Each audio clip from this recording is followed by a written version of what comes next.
सारा जीवन बेहोशी में गुजर रहा है और यही बेहोशी मनुष्य के पतन का कारण है।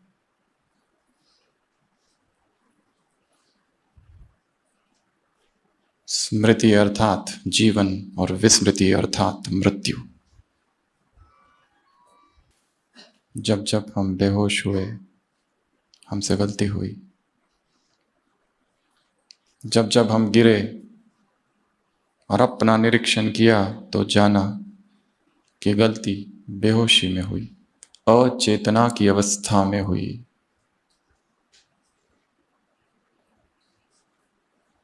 क्या किया जाए जो हम निरंतर स्मृति में रहे, या फिर स्मृति हमारा स्वरूप बन जाए, नेचर बन जाए। किसी पुरुष को या किसी स्त्री को ये बताने की आवश्यकता नहीं होती है कि तुम स्त्री हो या तुम पुरुष हो।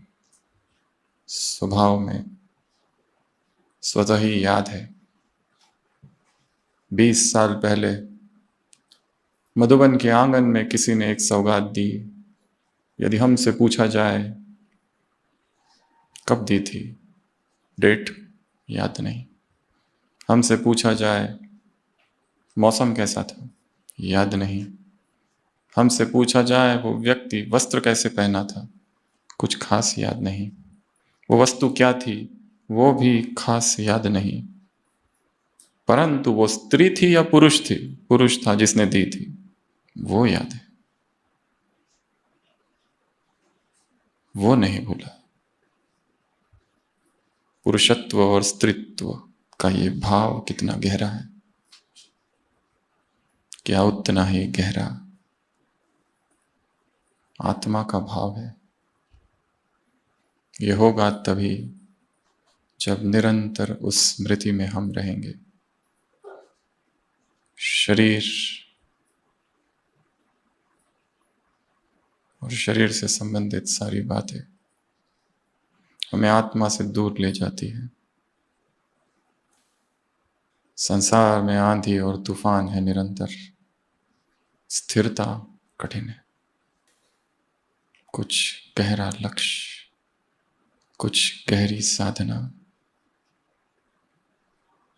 कुछ जीवन के उलझे प्रश्न, कुछ ऐसी समस्याएं जिसके लिए हमने सब कुछ कर लिया पर फिर भी उससे छूट नहीं पा रहे। कोई ऐसा व्यसन, कोई ऐसी आदत, कोई ऐसा संस्कार, कोई एडिक्शन, कोई तनाव, कोई भय, कोई चिंता। उसका सॉल्यूशन, उसका हल यहां से मुझे मिल जाए। और वो हो सकता है ना किसी क्लास से मिले, ना किसी गीत से। एकांत और मौन के क्षणों में वो उत्तर उतरेगा। ज्ञान प्राप्ति का केवल सुनना और पढ़ना ही मार्ग नहीं है। योग की गहन अवस्था में ज्ञान प्रकाश की तरह चेतना में उतरता है अपने आप। परंतु वो मौन, वो एकांत, वो अंतर्मुक्ता इतनी गहरी हो। ज्ञान की चर्चा करना, ज्ञान आपस में बातें करना, इसके लिए बहुत टाइम है, जीवन भर। पर वास्तविक साधना तो मौन की गुफा में ही होती है। डीप रियलाइजेशंस आवाज में और शोरगुल में कभी नहीं हो सकता। इसलिए सुबह सुबह उठो, 2 से 5 का शक्तिशाली अमृत वेला योग। उसी मौन में और उसी रात के सन्नाटे में कोई गहन अनुभूति होगी, रियलाइजेशन। परंतु धर्म की परिभाषा ज्ञान नहीं है। Religion is realisation. धर्म अर्थात अनुभूति, अनुभव भी नहीं। अनुभव मन से जुड़ा हुआ है, अनुभूति चेतना से जुड़ी हुई है। अनुभव ऊपर ऊपर है, अनुभूति गहरी है। एक क्षण अनुभूति का जीवन परिवर्तन कर सकता है, और उसके अगेंस्ट दिन रात ज्ञान का मनन चिंतन सुनना सुनाना, ये केवल एक यांत्रिक प्रक्रिया है। ये बहुत अच्छा सुना, वो बहुत अच्छा सुना, उसमें केवल वाणी रस है, वाणी विलास, बुद्धि विलास। उससे परिवर्तन नहीं होगा। परिवर्तन की यात्रा हर एक की अपनी है और अकेले की है। उसमें किसी और का कोई रोल नहीं। वो भगवान चाहता है कि मैं किसी एक सत्य को जानूं अपने विषय में। जिसे मैं सत्य समझ रहा हूं वो सत्य कभी है ही नहीं, वो सत्य कभी था ही नहीं। एक भ्रमजाल था, एक इंद्रजाल, और उसकी कृपा बरसी है। भक्ति में कहते हैं बिना हरि कृपा मिले नहीं संता। अगर जीवन में ये जानना हो कि प्रभु की कृपा मुझ पर हो रही है, उसका प्रमाण क्या है? उसका प्रमाण है महान दिव्य आत्माओं का दर्शन, उसका प्रमाण है महान संतों का मिलन। बार बार जीवन में महान आत्माओं का दर्शन हो रहा है, किसी ना किसी प्रकार से उनसे मिलना हो रहा है, तो समझ लेना भगवान की कृपा मुझ पर बरस रही है। उसी संदर्भ में यहां आना भी ईश्वरीय अनुकंपा है। कितने लोग आना चाहते पर आ नहीं सकते, कितनी हथकड़ियां और कितनी बेड़ियां है। संसार में बंधन ही बंधन है सब तरफ। ज्ञान में चलना चाहते हैं, चल नहीं सकते। घर की परिस्थितियां ही ऐसी है, सेंटर जा नहीं सकते। और जीवन कितना अनित्य है। अभी 2 घंटा पहले, जस्ट 2 घंटा पहले स्पार्क की कॉन्फ्रेंस चल रही है ज्ञान सरोवर में। एक भाई आए, तबीयत खराब हुई, हॉस्पिटल लेके आए। जब तक हॉस्पिटल पहुंचे ब्रॉड डेड, खत्म। बुजुर्ग थे, 82 ईयर। क्या उन्होंने ये सोचा होगा कि मधुबन जा रहे हैं और वहीं शरीर छोड़ देंगे? यह अंतिम यात्रा थी जीवन की। आए और गए। आधा घंटा हम लोगों ने कोशिश की पर कुछ नहीं हुआ, क्योंकि प्राण तो तभी निकल चुके थे। जीवन अमूल्य है, कब वो अंतिम घड़ी आ जाए पता नहीं। ये भी नहीं कहा जा सकता कि ये बुजुर्ग है इसलिए चले गए।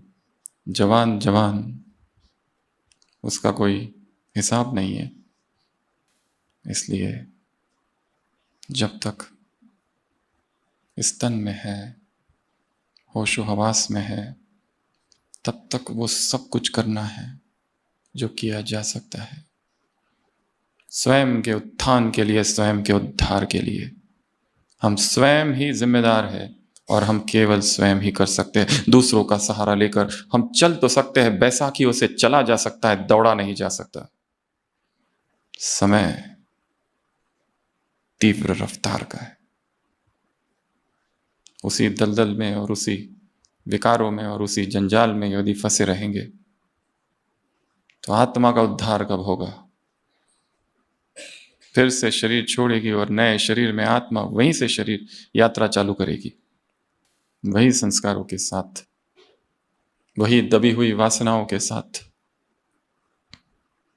गीता में अर्जुन पूछता है, प्रभु मुझे उस योगी के विषय में बताओ जो साधना करता है और साधना करते करते अचानक उसकी मृत्यु हो जाती है। ऐसे योग भ्रष्ट योगी का क्या होता है? क्या वो बादल की तरह छिन्न भिन्न हो जाता है? श्री भगवान उवाच, भगवान कहते हैं नहीं अर्जुन, जहां उसने साधना छोड़ी अगले जन्म में वो वहीं से साधना चालू करता है। कोई यदि माँ बाप अहमदाबाद में है और उनका बच्चा 5वीं में है और फिर वो माउंट आबू आ जाते हैं, तो वो एडमिशन 6वीं में लेगा। जहाँ छोड़ा उसके अगले अगली कक्षा से यात्रा चालू होगी। जो साधना आत्मा एक लंबी साधना, लंबे यात्रा पर है, लंबी यात्रा। आत्मनिरीक्षण, आत्म परीक्षण, आत्म समीक्षा, स्वयं को मौन के एक पिंजरे में बंद कर देना है। मुझे अपने आप से बातें करनी है और भगवान से बातें करनी है, बस। Only 2 things. काम का एक संकल्प भी पतन है, और संसार तो ऐसा ही है, चारों तरफ लड़ाइया ही लड़ाइया। धर्म में, धर्म सत्ता में लड़ाइया चल रही है, वर्तमान में भी। राज सत्ता में तो चल ही रही है, विज्ञान सत्ता में भी चल रही है, सारी सत्ताएं हिल रही है। यहां आए हैं खुद को देखने के लिए और खुद को जानने के लिए। ये 2 लक्ष्य है यहां आने के। मुझे अपने आप को देखना है, मुझे अपने आप को जानना है, अपने आप को समझना है, अपने व्यक्तित्व को समझना है और अपने चरित्र को समझना है। दोनों में बहुत भेद है। व्यक्तित्व भीतर भीतर बाहर का है, जो हम लोगों के सामने दिखाते हैं, हम जैसे दिखते हैं, कैसे चलते हैं, वो व्यक्तित्व, पर्सनैलिटी है। वो तो एक परछाई है। चरित्र वो है जब हम अपने कमरे में हैं, दिन भर की सारी सेवाएं कर ली, बहुत अच्छा किया सब कुछ, और जैसे कमरे में जाते एक बेचैनी होती है। वास्तव में वो चरित्र है, वो बेचैनी। दिन भर में सेवाओं में व्यस्त है, एक ही दिन में 10-10 लेक्चर दे रहे हैं, कोर्स करा रहे हैं, सेंटर चला रहे हैं, सारी एडमिनिस्ट्रेटिव रिस्पॉन्सिबिलिटीज निभा रहे हैं, मीटिंग अटेंड कर रहे हैं, वर्कशॉप, सेमिनार, सब कुछ कर रहे हैं, और जैसे ही सारी सेवा खत्म करके कमरे में जाते हैं, एक अज्ञात बेचैनी घेरती है। वो सारी दीवारें खाली खाली महसूस होने लगती है, ऐसे जैसे कि आत्मा रिक्त हो गई है। अगर आत्मा इतनी भरी है तो ये रिक्तता क्यों? Whence this emptiness? कहां से ये खालीपन आ जाता है? और फिर सहारा होता है मोबाइल। तो आज का विषय है चरित्र पतन। पतन अर्थात गिरना, पतन अर्थात रुकावट, पतन अर्थात अवनति, पतन अर्थात फेलियर, पतन अर्थात अधः पतन, ऊंचाई से गिरना। चरित्र बाहर से थोपा हुआ नहीं होता है। चरित्र वो है जो हम भीतर से है, जो हम समाज के सामने, इस ब्राह्मण परिवार के सामने और मधुबन में जो कुछ दिखाते हैं हम हैं, उसमें कहीं ना कहीं दिखावा छिपा है। चरित्र अर्थात ये नहीं कि ये करो वो करो, ये नियम वो नियम। ये नियमों को फॉलो करते करते भी व्यक्ति बाह्यमुखी हो जाता है और यांत्रिक हो जाता है, मैकेनिकल, रोबोटिक। वो क्यों करना है ये भूल जाते हैं, बस किए जा रहे हैं, किए जा रहे हैं, किए जा रहे हैं। क्यों किए जा रहे हैं? क्योंकि परंपरा से किए जा रहे हैं। एक परंपरा है, केवल उसको फॉलो कर रहे हैं। हमको बताया गया अमृत वेला उठो, उठ रहे हैं। हमें बताया गया है मुरली क्लास में जाओ, हम जा रहे हैं। हमें बताया गया सेवा करो, set of rules and regulations कर रहे हैं, परंतु जैसे वो कोलू का बैल होता है, गोल गोल गोल गोल घूमता है। किसी आश्रम में एक गुरु जब भी ध्यान करने बैठते थे तो एक बिल्ली उन्हें बहुत तंग करती थी। कभी इधर से आती थी, कभी उधर से आती थी। उन्होंने नियम बनाया, जब भी ध्यान में बैठते थे उससे पहले बिल्ली को बांध देते थे एक खूंटी से, और फिर ध्यान के बाद बिल्ली को खोल देते थे। आश्रम के शिष्य भी देखते थे। गुरु जी की मृत्यु हो गई। जो दूसरे गुरु थे वो भी ऐसा ही करते थे।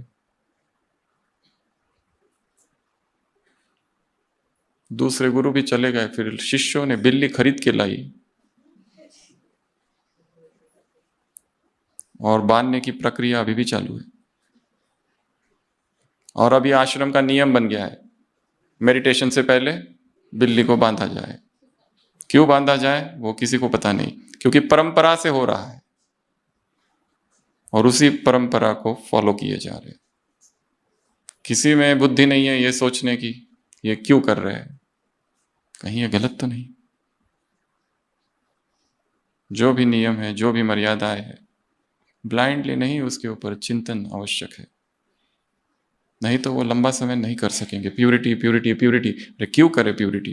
काम महाशत्रु आदि मध्य अंत दुख देता है, हजारों बार सुना है। विचार, क्या करना है? विचार, चिंतन। सोचो, चिंतन करो, लिखो, पॉइंट्स निकालो, गहराई में जाओ, रत्न निकलेंगे। अव्यक्त महावाक्य है बाबा की। सोचना अर्थात ऊपर ऊपर तैरना, केवल मछलियां हाथ में आएगी। मनन करना, चिंतन करना, गहन चिंतन करना अर्थात नीचे डूबना, हाथों में रत्न आएंगे। उसी साधारण मुरली के वाक्यों में जीवन के सत्य दिखाई देने लगेंगे। बात हो रही होगी जुआ की, सुबह की साकार मुरली, परंतु आर पार देखेंगे जीवन में जो समय है उसका अपमान करना भी जुए जैसा ही है, वो भी जुआ खेलना जैसा ही है। तो चरित्र पतन की आज हम 7 बातें या 7 कारण और उनके निवारण देखेंगे। और जो भी बातें हम बताएंगे या बता रहे हैं, ऐसा कुछ भी नहीं है जो आप नहीं जानते, वो सब कुछ जानते हैं। किसी एकांत पल में अचानक कोई ना कोई अनुभूति हो जाएगी, हमारे चाहने से नहीं होती है, अनुभूति उतरती है अपने आप। केवल तैयार बैठना है।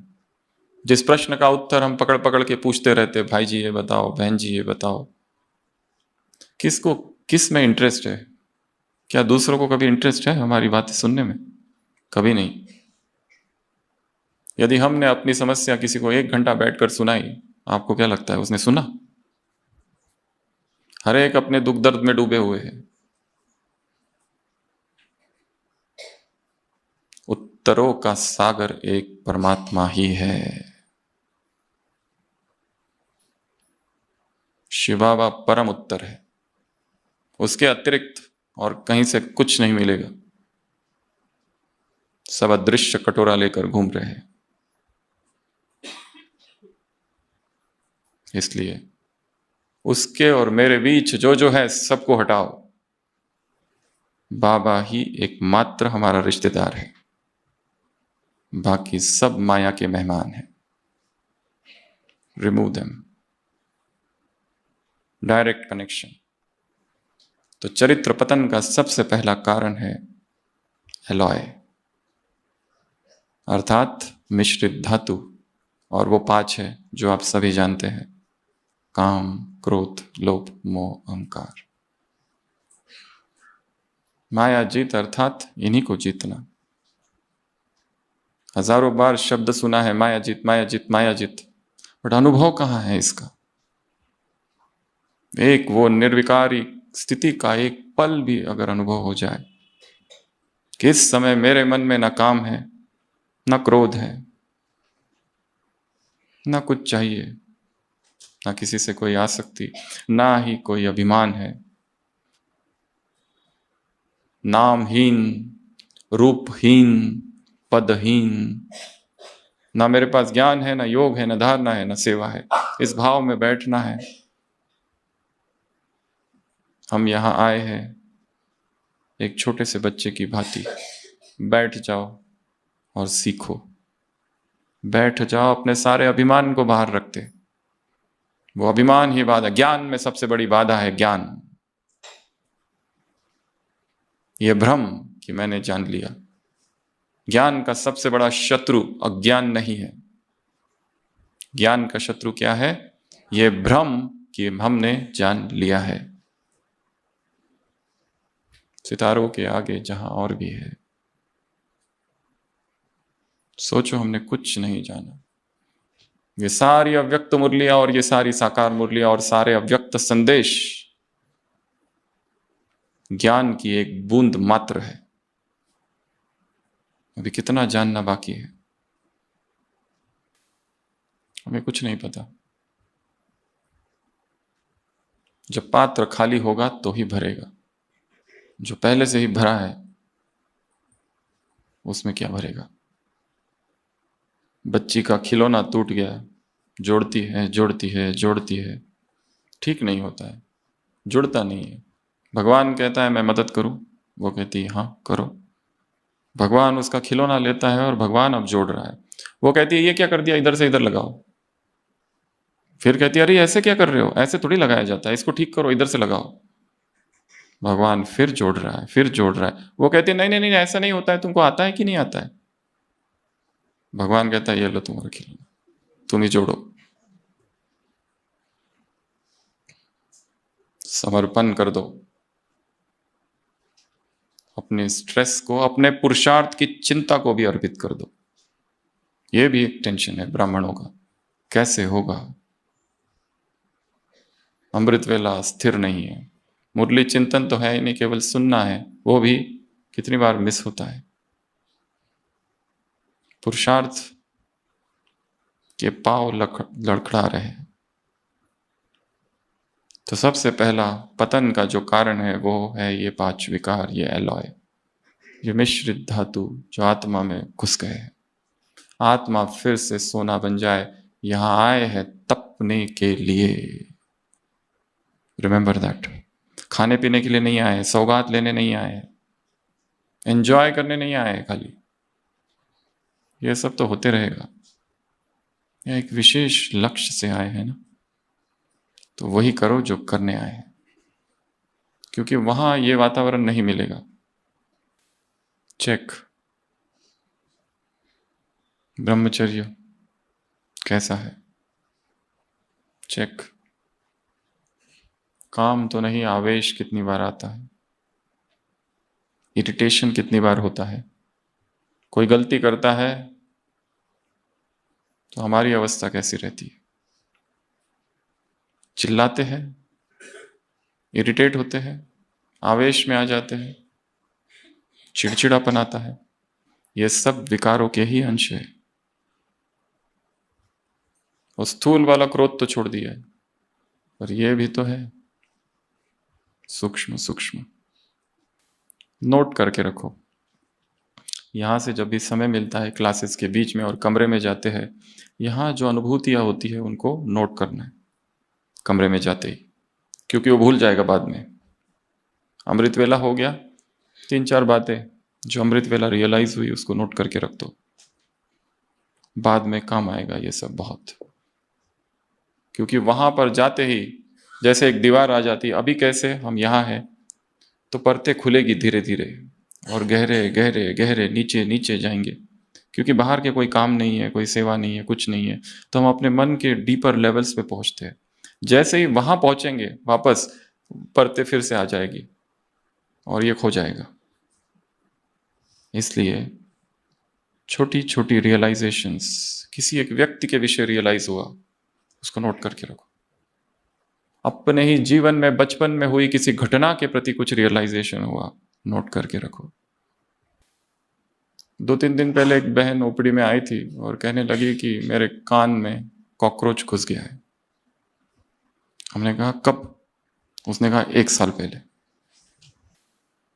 और वो उसको तंग कर रहा है, ब्रेन में है, सीटी एमआरआई सब नॉर्मल, पर उसका कहना है वो है। और अभी भी दूसरे दूसरे डॉक्टरों की तलाश चालू है। मन ने किसी एक चीज को पकड़ लिया है और वो बीमारी बन गई है। सारा पता है, ज्ञान योग, फिर भी क्या किया जाए। इसी की चेकिंग करने यहां आए हैं। तो सबसे पहले पतन का कारण है, गिरने का कारण है काम, क्रोध, लोभ। जो हम पैसा कमा रहे हैं वो वास्तव में आवश्यक है या केवल हमारे ग्रीड है, वो ग्रीड का विस्तार है। जो पैसा भगवान की याद में कमाया नहीं जा रहा है वो इस यज्ञ में लगता भी नहीं है, और भगवान को ऐसा पैसा चाहिए भी नहीं। अहंकार, ज्ञानियों में जितना अहंकार है उतना अज्ञानियों में भी नहीं है। क्यों?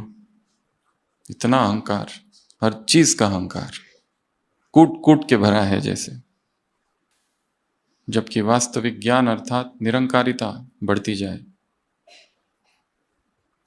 अगर उल्टा हो रहा है तो definitely something has gone wrong. दूसरा, भोग वृत्ति, आत्मा के पतन का कारण ये 5 विकार, ये 5 एलॉय। और दूसरा भोग वृत्ति, जितना जितना आत्मा भोगती है उतना उतना भीतर से खाली होती जाती है। इसलिए अपने डाइट को रिवाइज करना है, इसलिए अपनी इंद्रियों के भोगों को रिवाइज करना है, देखना है उसको किस में रस है। किसी रूप को देखने में, किसी स्पर्श को, किसी स्वाद में, कहाँ? और जितने भी भोग है, इंडल्जेंस है, वो सभी ट्रांजिटरी है, क्षणिक है, परंतु मेमोरी छोड़कर जाते हैं। ऊपर से दिखता है कितना छोटा है, केवल स्पर्श है, पर बाहर का एक स्पर्श भीतर एक मकड़ी का जाल बुनता है। आत्मा जीवन भर उसमें कैद हो जाती है। Touch born happiness is conducive to pain, Gita में लिखा है, जो जो सुख स्पर्श से उत्पन्न होता है अंततः गत्वा दुख में ही परिणित होता है। स्पर्श जनित, जन्म से लिया, स्पर्श से जन्मा हुआ जो भी सुख है अंत में क्या बनता है? दुख। और यदि वो स्त्री के लिए पुरुष से आया है और पुरुष के लिए स्त्री से आया है तो वो और गहरा हो जाता है। नो टच, इसका ध्यान रखना। नो टच, दूर। हमारे ओपीडी में जैन साध्वियाँ आती है, बैठती नहीं है, कई बार दिलवाड़ा मंदिर है यहाँ पर, नीचे से पैदल आती है बिना चप्पल के।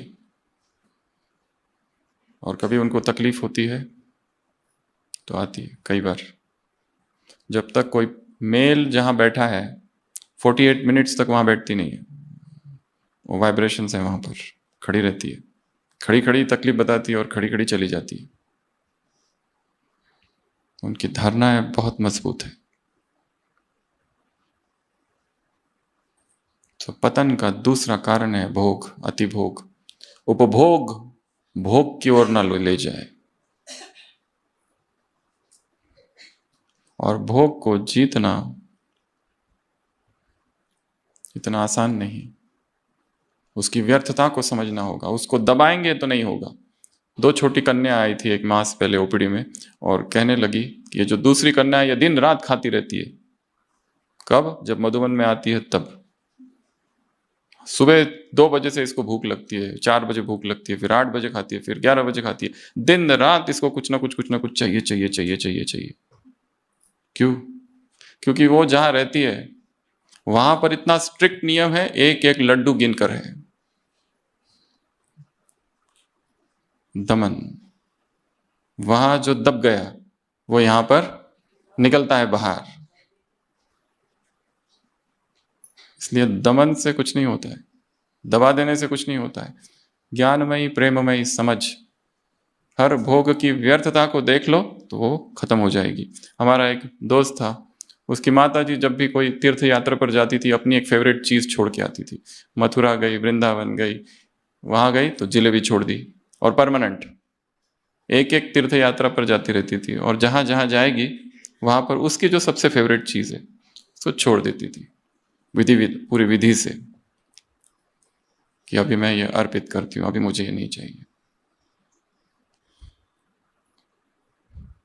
आत्मा भोग से नहीं तप से शक्तिशाली होती है। इंद्रियों को तपाने से, इंद्रियों के संयम से।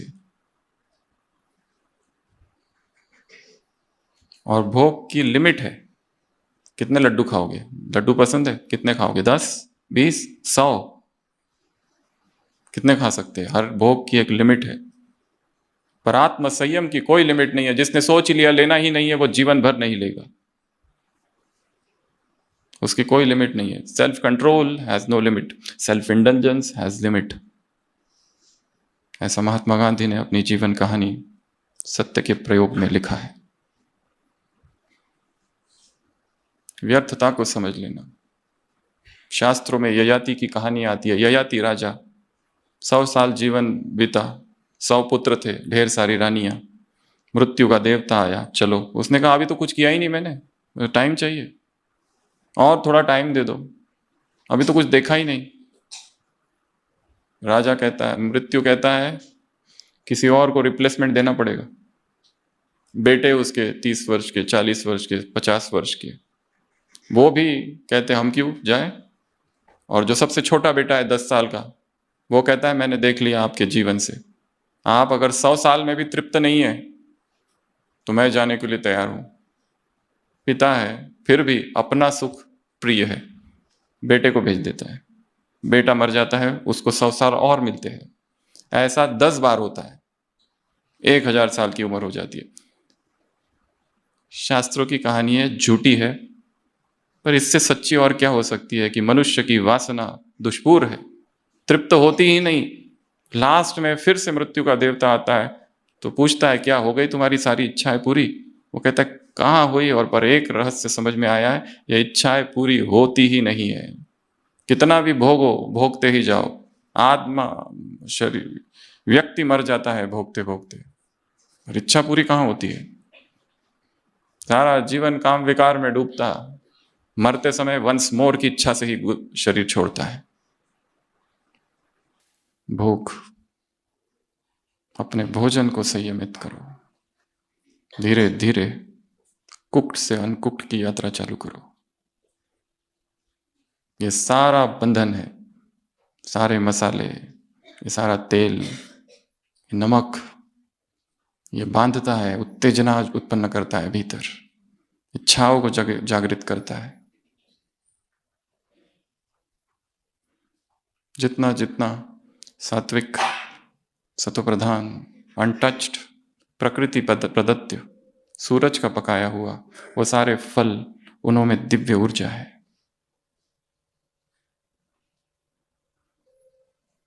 शुरुआत में बहुत कष्ट होगा क्योंकि बॉडी एडिक्ट हो गई है, उसको चाहिए सब ये, और नमक मांगती है। डिसॉल्ट द बॉडी, अपने आप एक अद्भुत सी ऊर्जा प्रकट होगी। अशरीरीपन क्या है अपने आप अनुभव होगा। शरीर से डिटैचमेंट निरंतर रहेगी 24 घंटे।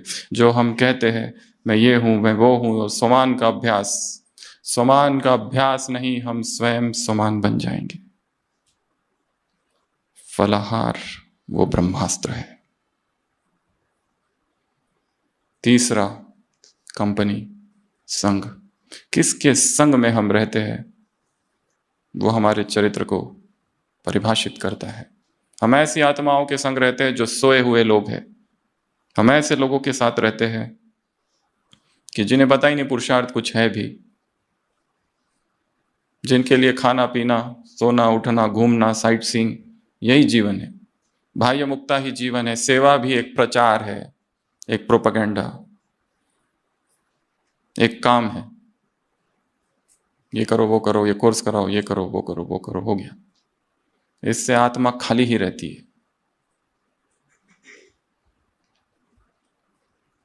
ऐसे लोगों का संग रखना है जो श्रेष्ठ पुरुषार्थी है, जिनको अव्यक्त मूल्यों से प्रेम है, बाबा के महावाक्यों से प्रेम है, जिनको अमृत वेले से प्रेम है, जिनको संयम से प्यार है, जो जागृत चेतनाएं हैं, और जो सोए हुए हैं जिनकी बुद्धि में केवल सेवा ही घूमती रहती है।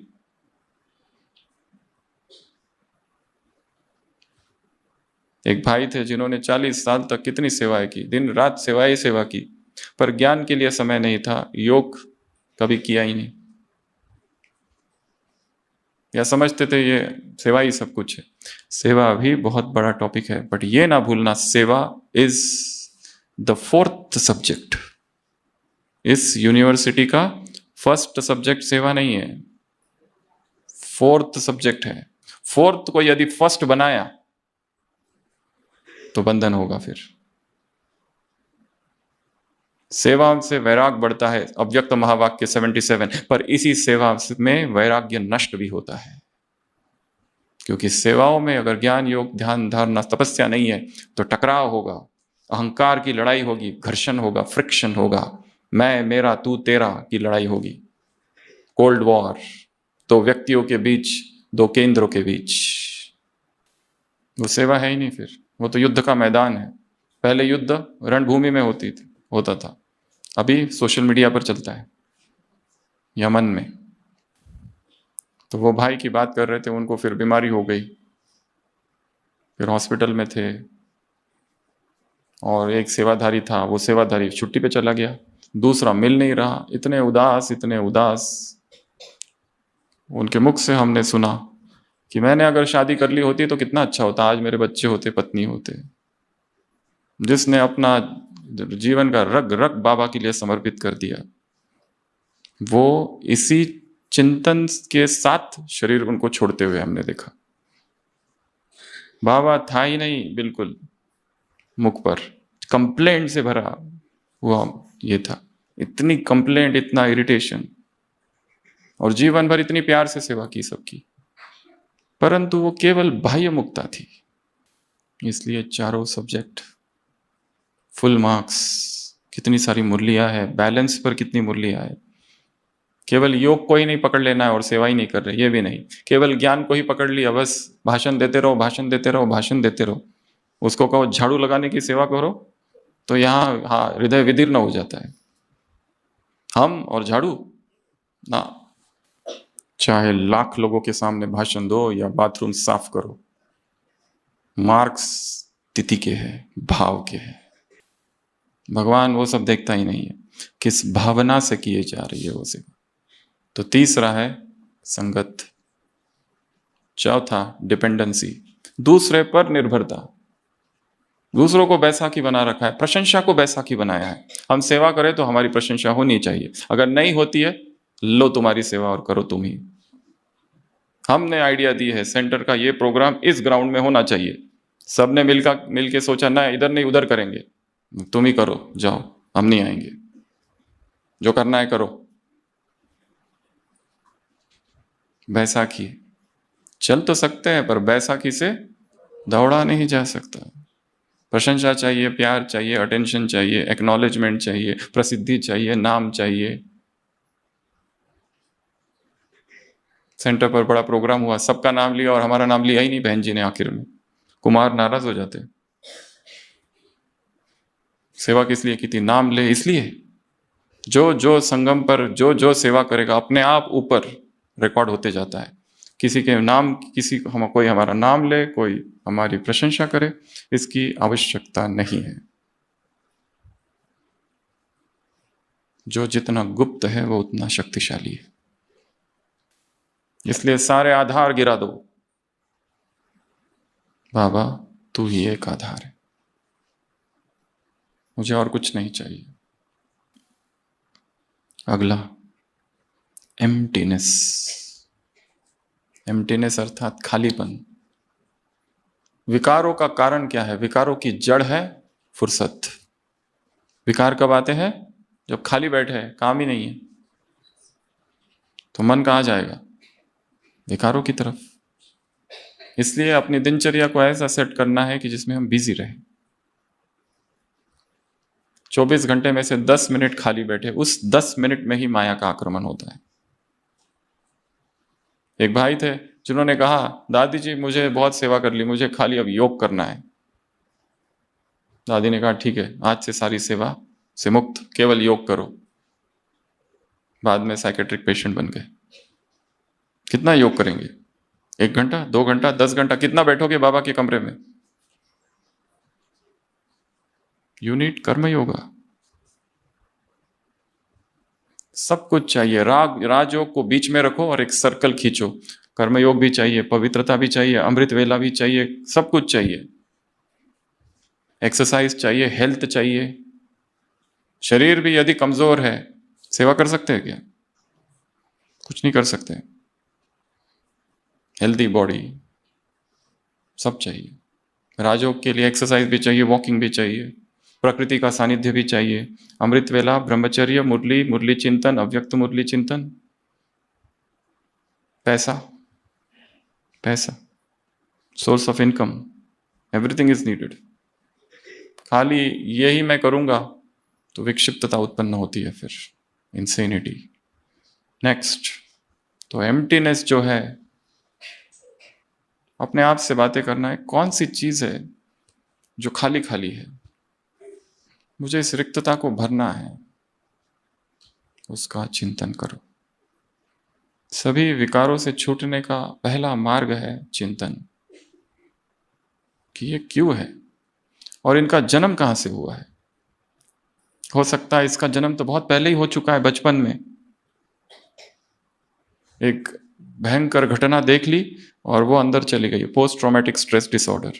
बाद में ज्ञान मिला और आ गए, पर वो स्मृति तो है ही जो गई नहीं। जैसे माइंड के नीचे नीचे लेयर्स खुलते जाएंगे, और जैसे कहा ये केवल मौन में ही होगा, और 3 दिन का भट्टी तो बहुत पर्याप्त नहीं है। रियल भट्टी तो यहां से जाने के बाद चालू करना है आपको, अपनी व्यक्तिगत। ये एक थोड़ी सी ट्रेनिंग है, ये इनिशियल ट्रेनिंग। मैदान में जाने से पहले ट्रेनिंग दी जाती है ना, बस वो ट्रेनिंग है ये।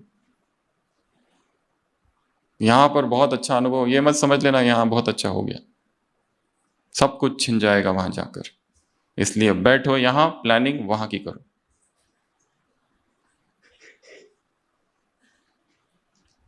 क्यों खालीपन है? लोग आते हैं ना, सब कुछ अच्छा है, पति अच्छा है, पत्नी अच्छी है, बहू अच्छा है, सब कुछ अच्छा है, फिर भी उदासी उदासी रहती है, पता नहीं क्यों। एक टर्म है साइकोलॉजी या मेडिसिन में, इंडोजिनस डिप्रेशन, जिसका बाहर कोई भी कारण नहीं दिखता है, पर पेशेंट डिप्रेस रहता है, लो मूड, मेलनकोली कहते हैं उसको, लो मूड रहता है। किसी बात करने की इच्छा नहीं होती है, कुछ खाने की इच्छा नहीं होती है, या बहुत खाने की इच्छा होती है, नींद नहीं आती है, या केवल नींद ही आती रहती है, दोनों, पर मूड लो रहता है। कोई चीज में कोई उमंग उत्साह ही नहीं है, कुछ भी इंटरेस्ट नहीं है कुछ चीज में। सेंटर जाते हैं, बैठते हैं, क्लास सुनते हैं, आते हैं, भट्टी में जाते हैं, क्लासेस सुनते हैं, आते हैं, अंदर डेड। ये भी अवस्था है एक, उसी का तो निरीक्षण करना है, देखना, जानना, समझना क्यों है ये। और इस को सोचते सोचते ही अपने आप उत्तर आने लगेंगे, और एक जो अंदर एक शिकंजा है जिसमें हम कैद है, उससे हम छूटेंगे। एम्प्टीनेस, वैक्यूम, खालीपन, एक रिक्तता। बाबा से बातें करो और कहो कि इस रिक्तता को तुम भर दो, तुम आओ और भरो। अगला, बेहोशी, विस्मृति। इसके लिए ज्ञान का निरंतर चिंतन होता रहे। दिनचर्या में सेवा कर रहे हैं, कुछ पॉइंट्स लिख के रखो सुबह, उसको बीच बीच में देखो। अव्यक्त मुरलियों का खजाना है, इतनी डीप साइकोलॉजी की बातें हैं उसमें। जैसे ही विस्मृति हुई, बेहोशी आई, वो 2 गोलियां गधे के मुंह में नहीं जाएगी, गधा उधर से फूकेगा और गधे की गोलियां हमारे पेट में जाएगी, और फिर जोर से पेट दर्द होगा। क्योंकि जब फूक मारने का समय था तो एक दिवस स्वप्न में खो गए,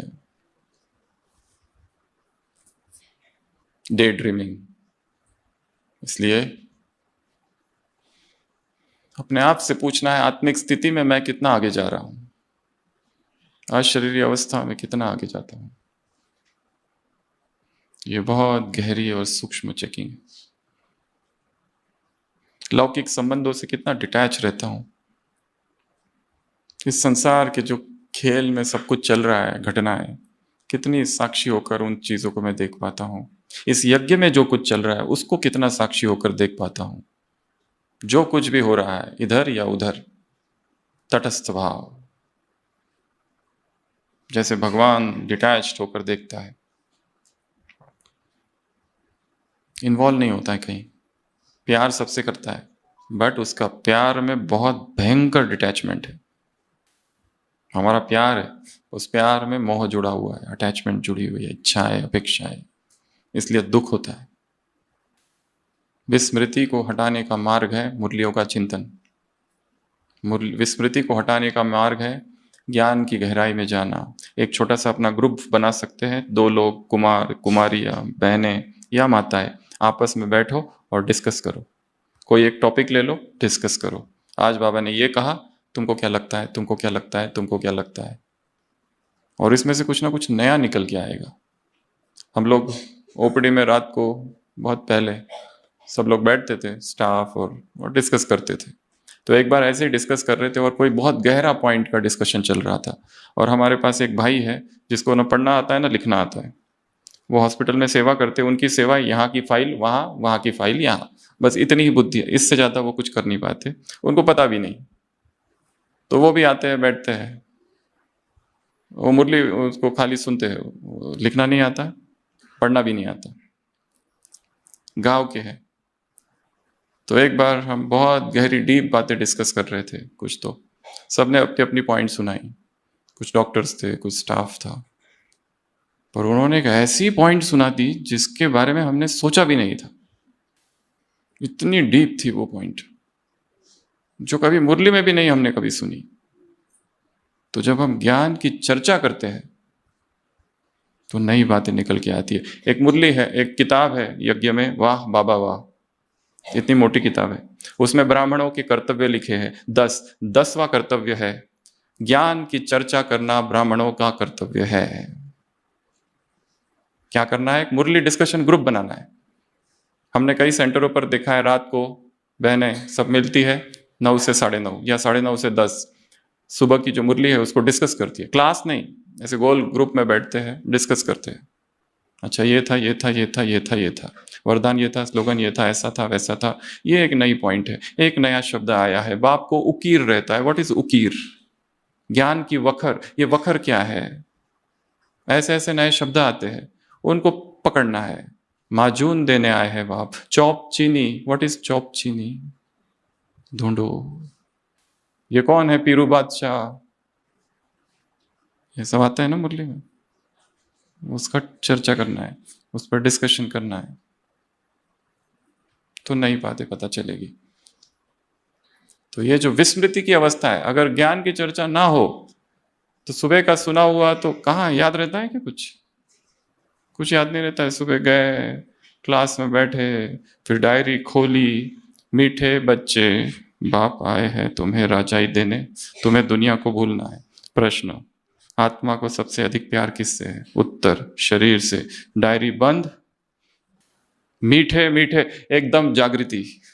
फिर से डायरी ली, पॉइंट 1 धारणा के लिए मुख्य सार, पॉइंट 2 वरदान, वरदान का ऊपर का लिखा बाजू में, फिर लिखा, फिर स्लोगन, और डायरी बंद। काम पूरा हुआ। अब कल मिलेंगे। कोई कोई माता तो ये ऐसा टेबल होता है सेंटर में, वहीं डायरी छोड़ के जाती है, लेके भी नहीं जाती, वहीं रख देती है। काम पूरा हुआ, प्रेजेंट ही लग गई, सबने देख लिया कि मैं थी। क्योंकि जब मुरली के लिए नहीं जाते तो लोग पूछते, माया ने तुमको खा तो नहीं लिया? इस बदनामी से बचने के लिए जाना तो जरूरी है, और सबने देखना चाहिए कि मैं हूं। उसमें 1-2 अगर प्रश्न पूछ लिया तो फिर तो और ही पक्का हो गया कि मैं थी। पॉइंट सारे लिख के रखे, बाप आए हैं तुम्हें घर ले जाने के लिए, काम महाशत्रु है, आदि मध्य अंत दुख देता है, तुम्हें दिव्य गुण भी धारण करने, विनाश सामने खड़ा है। जैसे सुना जैसे गए, उसका कोई मतलब नहीं। सुन सुन के सुन हो गए। सारे पॉइंट्स याद है, सब याद है, सारी मुरलियां याद है। कंठस्थ ज्ञान सड़ने लगता है, ज्ञान की उबाल खत्म हो जाती है, नए पॉइंट्स आने बंद हो जाते हैं। इसके लिए चिंतन। Last point, guilt. आत्मा का पतन किससे होता है? अपराध भाव से। मेरे से बहुत बड़ा पाप हो गया। अरे हुआ, ठीक है, पर उसको इतना पकड़ के है, इतना पकड़ के है कि छोड़ ही नहीं रहे हैं कि मेरे से पाप हो गया, मेरे से पाप हो गया, मेरे से गलती हो गई, मैंने श्रीमत का उल्लंघन कर दिया, मेरे से बड़ा पापी कोई नहीं। एक रीति से ये अच्छा है, परंतु जहां अपराध भाव है वहां उन्नति भी नहीं होती है। फिर आत्मा डूबते जाती है, दुख में, दर्द में, डिप्रेशन में चली जाती है। गलती को गुरु बना दो। क्या करो? अपनी गलती को अपना गुरु बना दो। Your last mistake is your best teacher. जो एकदम अभी ताजा ताजा जो गलती की ना, अभी 1 घंटे पहले की होगी, वो सबसे बड़ा हमारा गुरु है। उससे सीखो और आगे बढ़ो। ठीक है, अपने आप को थोड़ा सा सहला दो। हमने पाप किया, पर हमसे बड़े बड़े पापी बैठे हैं यहाँ। किसी को बताना मत, अपने लिए। ठीक है, नहीं तो निकलेंगे कैसे उससे बाहर? गिल्ट भाव, अपराध भाव, हीन भावना, मेरे से बहुत बड़ा ये हो गया। सबने कहानी सुनी होगी। ब्रह्मा बाबा के पास माता आती है, कहती है कि मैंने बहुत बड़ा पाप किया, बहुत बड़ा पाप किया। बाबा कहते बताओ क्या पाप किया? जब पार्टीशन हो रहा था, हिंदू मुस्लिमों के झगड़े हो रहे थे, घर में आग लग गई और बच्चे थे 2 छोटे, घर में पूरी आग लग गई और 2 छोटे छोटे बच्चे। वो माता कहती है मैं उन दोनों के ऊपर खड़ी हो गई और बाहर कूद गई। दोनों बच्चे मर गए और मैं तब से चैन से सोई नहीं हूं, क्योंकि मैंने ही अपने बच्चों को मार दिया। पर मैं क्या करूं, इतनी डर गई, मुझे अपने आप को बचाना था। और कैसे बचाऊं? पूरा घर जल रहा है और अभी सब गिर रहा है, छत भी गिर रहा है, आग की लपटें उठ रही है। वो 2 बच्चे थे, उनके ऊपर पैर रखा और कूद गई बाहर और बच्चे मर गए। ब्रह्मा बाबा का उत्तर ये हुआ, उसके बाद ही तो ज्ञान में आई ना। अगर वो ना होता तो ये भी ना होता, अगर वो ना होता तो तुमको भगवान भी नहीं मिलता। उस दुख ने ही इस ज्ञान तक पहुंचाया। इसलिए फुल स्टॉप। हो गया, अभी उसका क्या चिंतन करना? पाप किया, बहुत किया, ठीक है। पाप का प्रायश्चित्त है सेवा। अब दूसरों को ज्ञान दो, दूसरों की सेवा करो, तो अहंकार भी नहीं आएगा। अहंकार से सेवा में, अहंकार से मुक्ति का मार्ग है ये समझना कि ये जो मैं सेवा कर रहा हूं, ये मेरे उस पाप का प्रायश्चित्त है। तो ऐसी 7 बातें हमने देखी। सबसे पहला alloy, a for alloy, b for भोग, c company, d dependency, e emptiness, f अर्थात विस्मृति, फॉरगेटफुलनेस, और लास्ट गिल्ट कॉन्शियसनेस। अपने आप को हल्का कर दो। भगवान के घर में आए हैं तो पाप कैसा रहेगा अभी मेरे पास? ये भी तो भक्त होते हैं ना, उनका निश्चय होता है कि हमने तीर्थ यात्रा की, हे प्रभु तेरे द्वार पर आए हैं। भले मैं होऊंगा बहुत बड़ा पापी हूं, परंतु अगर मेरे से बड़ा पापी संसार में कोई नहीं तो तुझसे बड़ा दयावान भी कोई नहीं। ये परीक्षा अब मेरी नहीं तुम्हारी है, ये परीक्षा मेरी नहीं अब तुम्हारी है। तू करुणा बरसा, मैं समर्पण करता हूं।